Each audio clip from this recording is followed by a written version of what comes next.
Today we're gonna make pasta pomodoro, and what I love about this recipe is how you can get this fresh flavor from ingredients that are mostly in your pantry.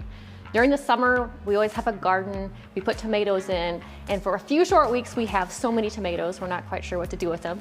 But I make a pasta dish that's very similar to this, but we only have those fresh tomatoes for a few weeks. So the rest of the year I can make the same dish, and I'm using our Hunt's San Marzano style tomatoes in it today.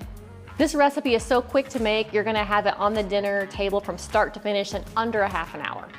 So this is kind of a classic, simple recipe where you're tasting the bright tomatoes and the fresh basil. You can certainly adjust. Do you want cheese in it? Do you want more olive oil? Do you want more garlic? You can make customization with the amount of ingredients you're adding.